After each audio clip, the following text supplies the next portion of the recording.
শ্রীকৃষ্ণের নামেই যেন সর্বক্লান্তি দূর হয়ে যায়। আর শ্রীকৃষ্ণের লীলাভূমি বৃন্দাবন, সেখানেও অন্তত একটি বার যাওয়ার জন্য আকুল কৃষ্ণ ভক্তরা। বৃন্দাবন এমনই এক ধাম যেখানে আজও প্রতিটি স্থানে বিরাজ করছেন ভগবান শ্রীকৃষ্ণ। এমনটাই অনুভব করেন যারা বৃন্দাবনে গিয়েছেন। আজও হাজারো রহস্যের গাথা শ্রীকৃষ্ণের লীলাভূমি বৃন্দাবন। আজও সেখানে গভীর রাতে ভেসে আসে শ্রীকৃষ্ণের বাঁশির সুর, শোনা যায় রাধারানীর নূপুরের শব্দ। বৃন্দাবনের আক্ষরিক অর্থ তুলসীর বন, আর এই তুলসীর বন ঘিরেই রয়েছে সেই শিহরিত ভক্তিময় রহস্য। মনে করা হয় আজও সেখানে প্রতি রাতে আসেন স্বয়ং ভগবান শ্রীকৃষ্ণ। চলুন আমরাও জেনে আসি কি সেই রহস্য যা লুকিয়ে আছে বৃন্দাবনের নিধিবনে। আসলেই কি তা সত্যি না গুজব? কি পেলেন বৈজ্ঞানিকরা পরীক্ষা করে? নমস্কার বন্ধুরা, এসবি সনাতনী কথা ইউটিউব চ্যানেলে আপনাদের সকলকে স্বাগত। অনুগ্রহ করে চ্যানেলটি সাবস্ক্রাইব করুন। সনাতন ধর্ম সংক্রান্ত কোনো তথ্য জানার থাকলে অবশ্যই কমেন্ট করে জানাবেন। বৃন্দাবনের অতি প্রাচীন এবং অসাধারণ একটি মন্দির বাঁকি বিহারী মন্দির। অসাধারণ কারুকার্য পুরো মন্দিরটি জুড়ে। আর এই মন্দিরের ইষ্ট দেবতা রাধাকৃষ্ণ। এই কৃষ্ণের নামই বাঁকি বিহারী। মন্দিরে ঢুকতেই রাধাকৃষ্ণের বিগ্রহের দিকে তাকালেই যেন মনে হয় যেন সত্যি রাধাকৃষ্ণ স্বয়ং বিরাজ করছেন। এতটাই জীবন্ত এই বিগ্রহ। বাঁকি বিহারী মন্দিরের ভেতরে ডান দিকেই চোখ পড়তেই দেখা যায় সুবিশাল এক দ্বার। আর এই দ্বারই নিধিবন বা নিধুবনে প্রবেশ করার দ্বার।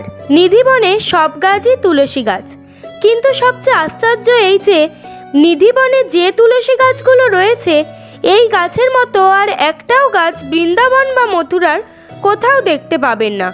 বৃন্দাবনে অনেক তুলসী গাছ রয়েছে, কিন্তু তা নিধিবনের তুলসী গাছের মতো একদমই নয়। পুরো নিধিবন জুড়ে অসংখ্য তুলসী গাছ, আর সেই গাছের ঘনত্ব এতটাই যে নিধিবনে প্রবেশ করার পর রাস্তা খুঁজে পাওয়া মুশকিল।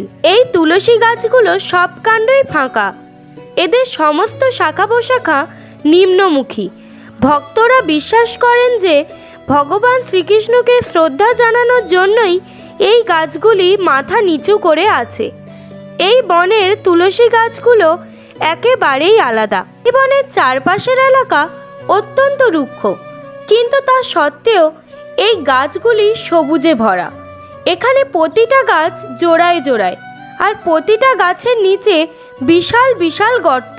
অনেক বৈজ্ঞানিক ও ঐতিহাসিকেরা এই নিধিবনের রহস্য ভেদ করার অনেক চেষ্টা করেও এই রহস্য কোনো উদ্ঘাটন করতে পারেননি। কিন্তু তারা সবাই একটাই কথা বলেছেন, এই নিধিবনে এমন কিছু আছে যা বিজ্ঞানের আয়ত্তার বাইরে। পুরো নিধিবন বিশাল প্রাচীরে ঘেরা। বনের মধ্যে প্রবেশ করতেই মনে হবে কোনো এক অজানা শক্তি যা আপনাকে চালনা করছে। যেন মনে হবে আপনি নিজের মধ্যে থেকেও যেন নিজের মধ্যে নেই।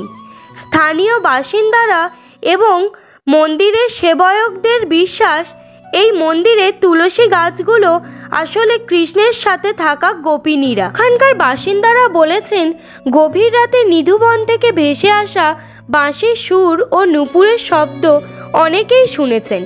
গবেষণা সূত্রে নিধুবনে ক্যামেরাও লাগানো হয়, কিন্তু রাত হতেই সেই ক্যামেরা বন্ধ হয়ে যায়, আবার সকাল হতে রেকর্ড হওয়া শুরু হয়ে যায়। কিন্তু রাতে নিধিবনে কি হয় তা কোনো বৈজ্ঞানিকই উদ্ঘাটন করতে পারেননি।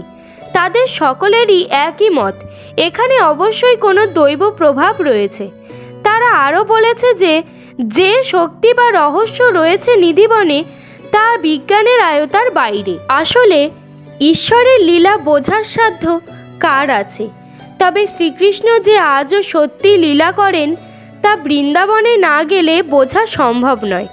আর সেই লীলা রহস্য প্রত্যক্ষ করতে পরম ধাম বৃন্দাবনের নিধিবনে যেতেই হবে।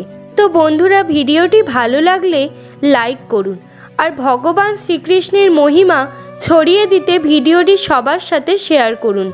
ঈশ্বরের দৈবিক লীলা জানতে চ্যানেলটি সাবস্ক্রাইব করে রাখুন। রাধে রাধে।